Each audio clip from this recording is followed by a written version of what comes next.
Amados, como nós já introduzimos a ceia do Senhor,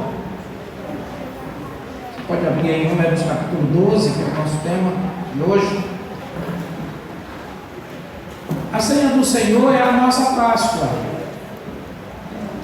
É a nossa Páscoa. A diferença é que havia um cordeiro animal na Páscoa e Jesus, ele veio como cordeiro de Deus para ser imolado. Números capítulo 12. A Páscoa dos judeus, ela era uma vez ao ano. A Páscoa da igreja que Jesus instituiu, ela tem que ser periódica, regular. Mas os princípios são os mesmos, até porque foi Cristo, foi Deus que instituiu a Páscoa, e Cristo apenas intitula a ceia do Senhor. Mas o significado, a importância deste dia é tão grande, como a importância de uma pessoa para mudar de um país, para sair de um país, precisa de um passaporte autorizado. Assim nós, como cidadãos dos céus, precisamos desta atualização de visto através do sangue de Jesus. O Senhor, ele quando falou da memória, que devemos ter a lembrança, mas também da aplicação renovada diária deste princípio que aconteceu em nossas vidas. Eu quero compartilhar um pouco esta palavra para a gente produzir a ceia. Em Êxodo capítulo 12, versículo 13, começou aqui no versículo 12, diz assim: porque naquela noite passarei pela terra do Egito e ferirei na terra do Egito todos os primogênitos, desde os homens até os animais, executarei juízo sobre todos os deuses do Egito. Então termina: eu sou o Senhor.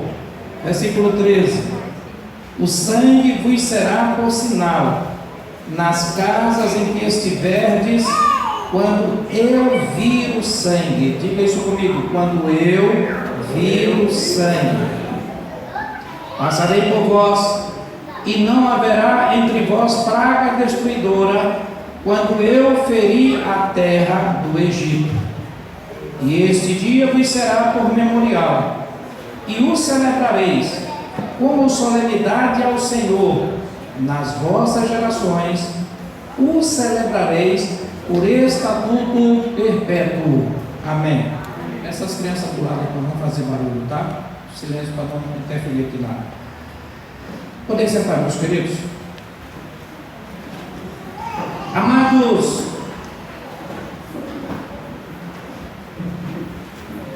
aqui o Senhor, ele, para completar uma grande obra, e a gente tem falado que Deus faz por nós. Deus faz por nós. Aqui Deus está fazendo pelo povo judeu e posteriormente pela humanidade. Ele estava fazendo com que aquele povo mudasse de história, saindo de uma posição para uma outra posição. E agora chegou o momento decisivo, chegou o momento definitivo, chegou a hora da decisão. Deus dá uma instrução solene para Moisés e para dar a todo o povo de Israel. Não era para alguns, para todo o povo de Israel que quisesse seguir agora nesta forma decisiva. Eles teriam que imolar um cordeiro. Esse cordeiro não podia ser sufocado, espancado, tinha que ser imolado, não poderia ser cozido, teria que ser assado. O sangue teria que escorrer em uma bacia, tinha que ter um ensopo. Eles tinham que entrar dentro daquela casa, ficarem naquele momento reunidos, participando deste momento, comendo o cordeiro assado, e o sangue deste cordeiro teria que ser passado nos umbrais daquela casa, como ele falou aqui no versículo anterior, foi um pouquinho anterior, no versículo 7. Aquela noite comerão a carne assada ao fogo, com pães, aqui fala junto com o cordeiro havia também pães asmos, ervas amargas que seriam comidos e seria também assado no fogo. E eles passariam este sangue nos umbrais. Os umbrais daquela casa ficariam por dentro da casa, e os umbrais pelo lado de fora, como todo mundo bem sabe. Mas Deus coloca aqui uma expressão, irmãos, muito importante, que é padrão. Ele diz que isso deveria acontecer por todas as gerações, como estatuto perpétuo. Então é que Cristo ele não tirou a Páscoa, ele instituiu a ceia, mas sendo a Páscoa. E Paulo diz: Cristo é a nossa Páscoa. Então só mudou aqui, né, de povo, agora não mais restrito a Israel, mas a toda a humanidade convertida, a todos os povos convertidos, aqueles que vêm a Cristo. Então aqui o Senhor ele coloca uma evidência muito importante que eu chamo a atenção de todos os irmãos nesta hora. O Senhor diz: se eu não vir o sangue, se eu não vir o sangue, quando eu vir o sangue, passarei por vós e não haverá entre vós praga destruidora. Só tem uma coisa que o destruidor, só tem uma coisa que o inimigo, que o mal, ele teme, é o sangue de Jesus. O sangue de Jesus tem que ser aspergido. Não tem valor nenhum o sangue de Jesus dentro da bacia. O sangue de Jesus na instrução teria que ser, o sangue aqui profético de Jesus ainda, que era o cordeiro, né, tipificado, mas o sangue estava derramado na bacia, e se ele pegasse a baciazinha e botasse na frente da porta da casa dele, não tinha valor nenhum. Tem gente que pega o Salmo 91 e bota em cima da cabeceira, não tem valor nenhum isso. Não adiantava ele pegar e, em vez de assar, não, eu vou cozinhar esse cordeiro, que é eu que vou comer, eu faço do jeito que eu quero. Eu não gosto de cordeiro assado, eu só gosto de cozido. Eu estou dentro da minha casa, a casa é minha, eu faço o que eu quero. Mas quem mandou foi Deus. E aí, se comesse o cordeiro cozido, mesmo tendo sangue nos umbrais da porta, o destruidor entraria. Porque caracterizaria um descumprimento de uma instrução divina.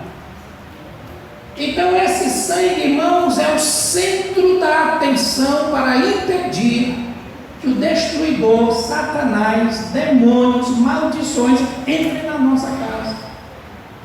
Mas ele tem que estar aqui nos umbrais. Nesse primeiro ponto aqui é os umbrais, a parte externa da casa. Então ele não poderia entrar, porque o sangue de Jesus, o sangue do Cordeiro que aponta para o sangue de Jesus, é uma marca, uma evidência, é um selo sobre aquelas pessoas. Como eles não eram convertidos, estavam nos umbrais daquela casa. Eles estavam por dentro da casa, mas aquele povo ainda não era convertido. Mas já tinham aquela proteção para que eles continuassem a jornada. Irmãos, isso é tão importante porque a gente entende aqui apenas Deus fazendo por eles, ainda não estava fazendo neles. Porque uma coisa é o que Deus faz por mim, outra coisa é o que Deus faz em mim. Aqui ele estava fazendo pelo povo, protegendo o povo, trazendo a proteção do destruidor, para que assim eles pudessem então romper com aquele cativeiro. Mas Deus tem que vir o sangue. O sangue é uma condição visível diante de Deus.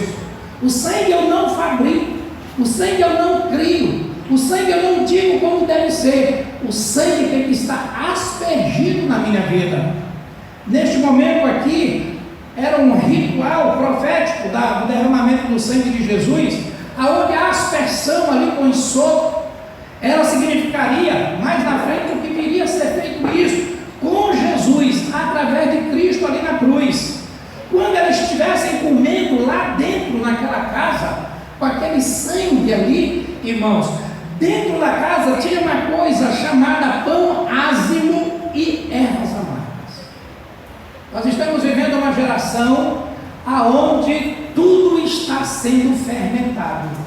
E o pão ázimo, naquela noite, falava de um pão sem fermento, de um pão que ele não tinha mistura. Ele fala da característica de uma pessoa entrar em redenção: não pode ter fermento. A outra condição é que ele deveria ser comido com ervas amargas na instrução. Nessa instrução, ervas amargas seria como um boldo, uma alcachofra, né? É uma erva muito amarga. Então eles deviam comer prazeroso ao entrar, mas algo que estava dentro de um propósito de libertação continuada na vida daquele povo. O Senhor estava mostrando que a vida de libertação, de definição em Deus, não é uma vida de pudins, de doces, mas tem os seus amargos. Tem os seus amargos porque nós enfrentaremos cada dia oposições do inferno, do inimigo, seremos tentados, seremos provados, seremos provocados para perdermos este sinal que o Senhor coloca em nossa vida, o sangue nos umbrais. Ah, irmãos, tudo que Deus ele quer ver numa pessoa para poder chegar até Ele é o sangue. Se Deus não olhar o sangue em nós, não há aproximação. Se este sangue não estiver nos selando, nos marcando, não há aproximação. Por isso Jesus disse que deveríamos fazer isso repetidamente no memorial. Deveríamos estar renovando, porque se o sangue sair da minha vida, se sair do meu umbral, o devorador, o inimigo, o destruidor, vai ter livre acesso sobre esta vida. Ele não quer saber se é judeu, ele não quer saber se é evangélico, ele não quer saber, ele entra para destruir, porque só tem uma coisa que freia o inimigo, é o sangue de Jesus. É o sangue de Jesus. Irmãos, e nessa parte exterior, aqui aplicada no sangue de Jesus, nós temos já um exemplo lá com Jesus, no tempo de Jesus, um momento muito importante daquele dos Gadarenos, que está em Mateus capítulo 8. Se você puder ler comigo aí, Mateus 8, no versículo 28 e 29. A gente vai ver aqui, eu quero mostrar como a eficácia do sangue, da presença do Senhor, ocasiona nos demônios, no inferno. Aquele sangue do cordeiro, ele impediu, Mateus 8, 28, aquele sangue daquele cordeiro lá no Velho Testamento, impediu o destruidor, exatamente a própria figura do Satanás, dos demônios, para entrar e assim tomar aqueles primogênitos. Aquele sangue daquele cordeiro representava, era apenas um símbolo de Jesus Cristo. O que você vai tomar aqui hoje é um símbolo do sangue de Jesus, o mesmo símbolo. Lá é um animal, aqui é um fruto da videira, mas aqui realmente é o sangue de Jesus? Lá no Velho Testamento realmente era o sangue de Jesus?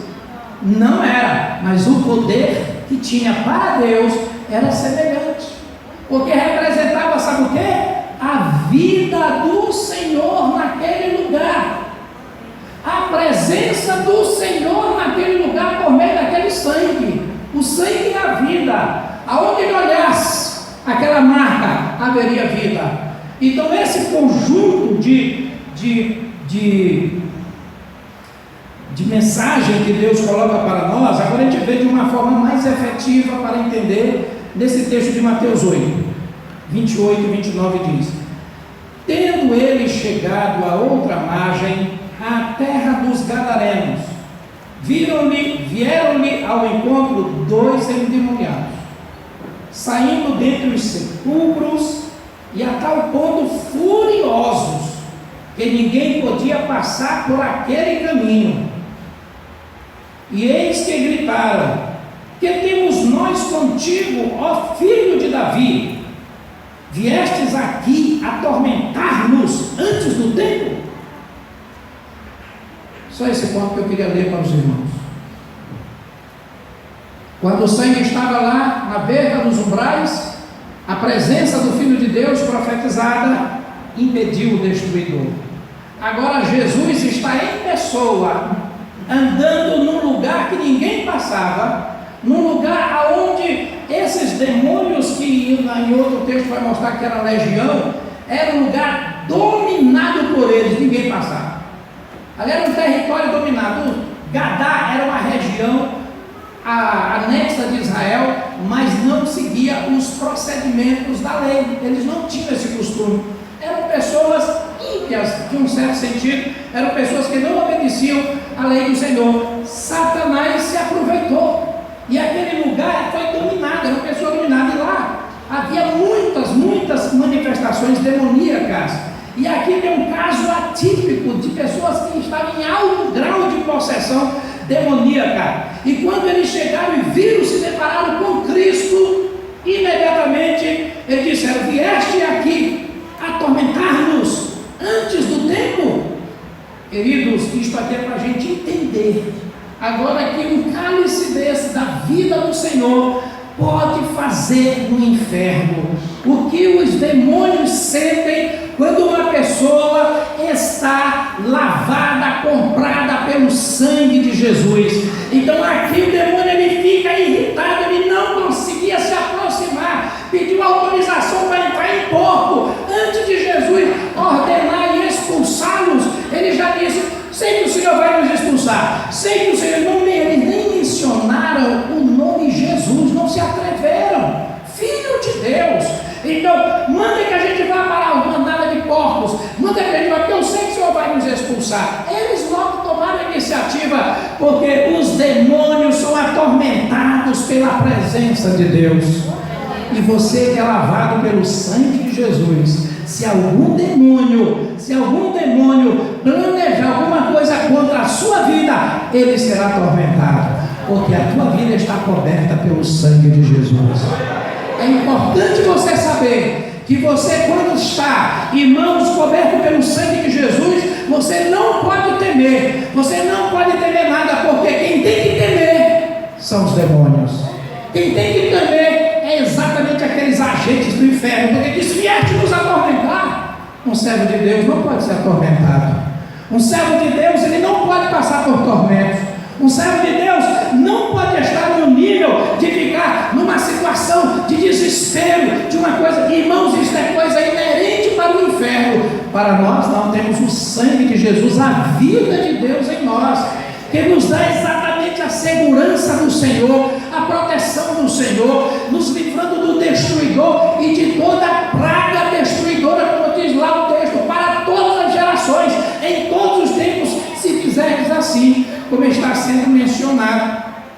Então o Senhor, Ele mostra para nós, irmãos, a grande importância. Claro que nós seremos convidados, educadamente por Satanás, a termos esses momentos de descuidos com esta redenção em nosso coração. Nós seremos convidados pelo inimigo de uma forma muito elegante e educada para nós não vigiarmos pela nossa redenção, porque ele sabe que é o porteiro, é exatamente a segurança, é exatamente o meio que impede de ele entrar numa casa. Então, se ele conseguir romper este lacre do sangue de Jesus em nossa vida, então ele vai poder ter acesso. Mas quando nós fazemos um gesto, sabe, queridos, de renovação com o Senhor, de entendimento daquilo que foi esse ato na nossa vida, quando nós exatamente compreendemos o que isto significa, então só quem tem que ficar atormentado são os demônios, é Satanás, porque a igreja do Senhor, ela é o corpo do Senhor aqui na terra, ela representa isso, para trazer exatamente esta bênção para aqueles que estão em tormento, aqueles que estão exatamente caminhando no caminho mau, aqueles que estão, sabe, sem paz, sem a salvação na sua vida. Então essa presença de Cristo por meio da sua igreja leva agora esse poder libertador, esse poder de alcançar as pessoas. Mas me chama a atenção essa palavra aqui nesse texto, quando os demônios ficaram atormentados, ficaram com aquele medo de ser atormentados. Então, eles já sabem que vai ter um tormento, um juízo final para eles já está determinado. Os demônios já estão pré-determinados, já julgados por Deus. Há um juízo final, mas eles, com a presença do Senhor, irmãos, eles são inquietados, eles não adoecem. É por isso que o mundo pressiona contra nós de tal maneira, porque para que nós saiamos deste perfil, que causa tormento, que é o perfil da santidade. Nós precisamos entender que uma igreja ela tem que desenvolver a sua santificação, porque esta santidade incomoda esta imundícia do mundo, esses lugares horríveis que existem por aí afora, querendo ficar dominado, tomado ali por demônios, e a igreja fica aqui: não, Jesus, ninguém crê em Jesus, foi lá, e aonde ele foi, ele mandou nós irmos também. Então agora nós temos que entender que é nossa responsabilidade chegar neste lugar, mas eu só vou ser temido, eles só vão me respeitar se esta unção redentiva estiver em minha vida. Porque a forma como aqui, por exemplo, o demônio não poderia entrar. Esse é um teste, irmãos, que todo cristão deveria passar. Você chega diante de uma pessoa endemoniada, ele reconhece logo a sua posição, ele sabe logo como é que você está, ele sabe logo a tua situação, o teu estado espiritual. Ele mesmo diz: ó, esse aqui eu não toco, mas você eu pego. Porque ele conhece o estado espiritual, se você está na atualização do sangue de Jesus ou não, ele sabe disso. Então a igreja está virando hoje um mero rito de ritualismo e de coisas e afazeres, e estamos esquecendo do principal fator, que é a redenção no sangue de Jesus. Olha, queridos, há muitos demônios hoje.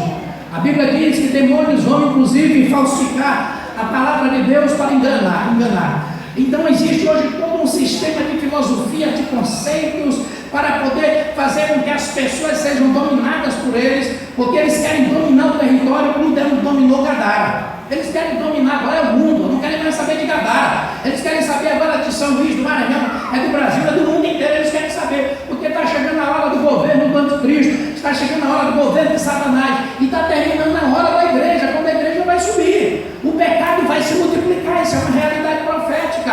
As coisas vão piorar, mas o sangue de Jesus não vai ficar mais fraco. O sangue de Jesus não vai perder a sua validade naqueles que assim permitirem. Agora nós vamos ter mais pressões, nós vamos ter mais provações, nós vamos ter mais tribulações, nós seremos desafiados para poder permanecer no nível do corpo de Cristo, no nível de santidade que o Senhor pede para nós. E isto não é uma opção, isto é uma decisão que eu tenho que fazer com relação à minha eternidade. Aquele povo, eles aceitaram ficar ali todo, debaixo daquela cobertura, daquele sangue, debaixo daquela proteção. Hoje a igreja, ela faz isso através da ceia, através de um procedimento de batismo, de profissão de fé, de submissão à autoridade da palavra de Deus, em obediência aos princípios e valores de Deus que nos proporcionam santificação. É o meu pão ázimo, é a minha erva amarga que eu tenho que comer para poder dar validade àquela proteção que o Senhor estabeleceu na minha vida. Eu quero participar da ceia, eu quero ser um servo de Deus, mas eu não quero ser um pão ázimo, eu não quero saber de ervas amargas. Você está invalidando o sacrifício redentivo na sua vida. Não você aqui, eu falo de forma mais genérica. Eu tenho que ter o acesso na minha vida também às ervas amargas, porque a provação de Deus e toda a provação que vem contra mim sendo inimigo é porque eu sou um servo do Senhor e que Ele quer me arrancar das mãos de Deus. Quando eu digo que eu vou ser um pão ázimo, como Paulo fala na sua palavra, nós somos, Cristo é a nossa Páscoa. Quando eu digo que eu também como esse pão ázimo, significa que eu não vou ter uma vida levedada, não vou ter uma vida misturada, não vou ter uma vida que seja parecida, apenas, não, eu tenho que ter definição, eu tenho que tirar o fermento velho, tenho que tirar todo o fermento velho. Ele mostra isso na palavra, o apóstolo Paulo, ele mostra isso lá na sua palavra, em 1 Coríntios, capítulo 5, leia comigo, por favor, capítulo 5, versículo 7, versículo 7.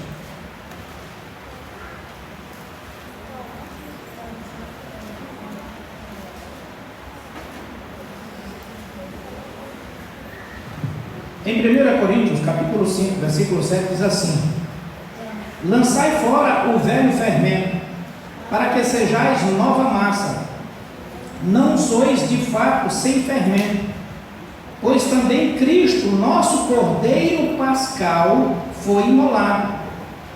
Por isso celebramos a festa não com velho fermento, nem com o fermento da maldade e da malícia, e sim com os asmos da sinceridade e da verdade. Ele está falando simplesmente sobre a Páscoa, aquela que nós lemos lá no Velho Testamento, só que ele está agora traduzindo o significado espiritual e doutrinário para a igreja, para nós. Então ele está mostrando bem claro que nós somos exatamente também esse pão ázimo. Só que como esse pomásimo é depois que nós entregamos a nossa vida a Cristo, porque o fermento velho, irmão, só para entender, é a velha natureza. É a velha natureza que governa a nossa vida. Esse é o fermento velho que Satanás plantou. Não é você que bota o fermento velho em você, não. O fermento velho é que já nasce com ele. Por isso a gente é iluminado pelo Espírito Santo na palavra, somos orientados, somos chamados por Deus à conversão. E na conversão nós nos arrependemos. Nós então entendemos que aquele fermento está nos conduzindo para o inferno. É aquela situação distante de Deus, é aquilo que me separa de Deus, é o foco que eu tenho que não é a prioridade do reino de Deus, e aquele fermento que cria as vaidades, os orgulhos na vida da pessoa, né, e faz com que a pessoa ela tenha uma estrutura própria, e isto é o fermento velho. Só que em Cristo, para ter direito desse valor do sangue, de poder, de vitória, de fazer com que um demônio ou o inferno seja atormentado por este efeito na minha vida do sangue de Jesus, eu preciso lançar fora. É uma responsabilidade. Eu tenho que lançar fora o fermento velho. Eu tenho que lançar fora, porque senão o demônio não vai me temer. O demônio não vai ter preocupação com a minha vida. Eu vou ser apenas uma pessoa, né, de título, aquela coisa toda, irmãos, mas o demônio vai me temer. Por isso que eu digo, a igreja que trabalha com batalha espiritual, com libertação, sabe muito bem como é que é essa hora, né? Porque nessa hora nós sabemos como o diabo sabe como é que essas coisas acontecem. Então, irmãos, nós temos que tirar esse fermento velho, ser uma nova massa, um novo nascimento, é a nova vida gerada por Deus. Deus nos dá graça, Deus nos dá as condições para sermos essa nova massa, de sermos essa vida nova, de sermos uma pessoa diferente, de sermos exatamente ter o sabor e a consistência que Deus quer que nós tenhamos. Entendeu? Nós temos que ter essa consistência que Deus dá para nós, Ele nos dá as condições para isso. E também que nós entendamos que Cristo foi imolado por nós, nosso Cordeiro Pascal, que foi imolado para nos tirar do cativeiro. Como esse Cordeiro imolado é o mesmo Cordeiro lá que está se referindo, lá naquele que nós lemos na leitura inicial, que eles iriam ter o livramento de todo o seu cativeiro. Então Cristo se colocou também como esse Cordeiro Pascal, imolado por nós. Mas só que Deus colocou estas condições, olha, tem que ser assim, tem que ser desse jeito, dessa forma, vocês não vão alcançar somente o livramento, uma vitória, qualquer coisa, uma frase de efeito é vitória, é vitória, é vitória, é vitória. Mas a gente não entende os princípios desta vitória, os princípios desta bênção, temos que exatamente absorver, e temos que celebrar, e ele diz, essa celebração não é feita com fermento velho, como ele diz aqui, né? Não com velho fermento, nem com o fermento da maldade. Aqui ele está dizendo os tipos de fermento que existem: maldade, malícia, alguns tipos de pecado. Então hoje, queridos, está tendo uma dificuldade muito grande para a igreja pregar o seu evangelho puro, porque se a gente pregar o evangelho para as pessoas gostarem do evangelho, eu vou parar de pregar o evangelho. Se eu pregar o evangelho que Deus manda eu pregar, que é aquele que confronta o pecado, aquele evangelho que tira o homem da condenação eterna, eu vou pregar o evangelho de Deus, mandado por Deus. Agora só que está tendo uma confusão, e isto causa interferência, porque muitos estão pregando o evangelho para pessoas. Tem pessoas que estão querendo ser somente um animador de igreja, estão querendo ser somente aquele cara que ajuda pessoas e faz o que elas gostam, né? E tu tem que ser gosta, esse grupo vai, isso aqui tu vai ter, isso aqui. Então faz assim um ambiente humano, um ambiente simplesmente que não tem nada a ver com o reino de Deus. Então esses perfis de igreja, né, que isso aí é com o Senhor, não tem a ver com os mandamentos, os princípios da palavra do Senhor. O que nós temos compromisso é de ter com a palavra de Deus, e a pessoa tem que se submeter a esta palavra para ter direito à redenção, porque se ela não se submete a um direito, mas ela também não vai ter direito à redenção, à proteção, e ela corre perigo dia e noite e dia, porque o devorador, o destruidor entra. Imagina aquela legião de demônios naquelas pessoas, porque elas estavam sem a proteção da palavra, sem a proteção da vida de Deus naquele lugar, e ali estava uma cidade demarcada por demônios. E se a pessoa não tiver, irmãos, a marca do sangue, isto é um problema muito sério. É um problema sério. Por isso que a pessoa tem que ter humildade, se humilhar perante o Senhor, tem que ter essa renovação na sua vida e receber a aspersão do sangue de Jesus. Agora, quem faz a aspersão? Quem faz a aspersão não sou mais eu. Moisés mandou lá que o chefe de família fizesse a aspersão do lado de fora. Não é o pastor que faz a aspersão, não é um líder, não é uma pessoa de ministério que faz a aspersão do sangue de Jesus, é o Espírito Santo de Deus. Só o Espírito Santo pega o sopo e asperja pessoa, porque ela tem que ter um arrependimento necessário, e é o Espírito Santo quem convence o homem do pecado, é o Espírito Santo que vê no seu coração o arrependimento genuíno para receber exatamente a aspersão do sangue de Jesus, a redenção no sangue de Jesus. Pedro disse isso para aquelas pessoas na sua primeira pregação, quando ele disse que nós deveríamos nos arrepender e nos converter.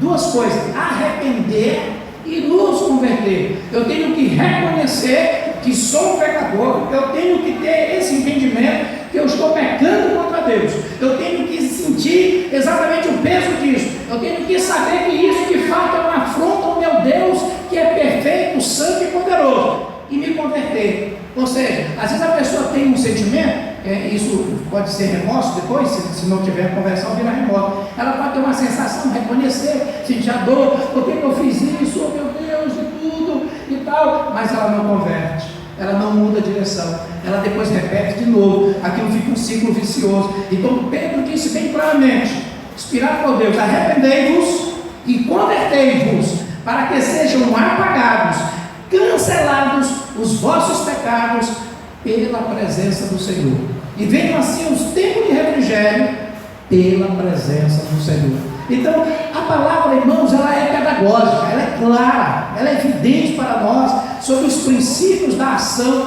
de Deus.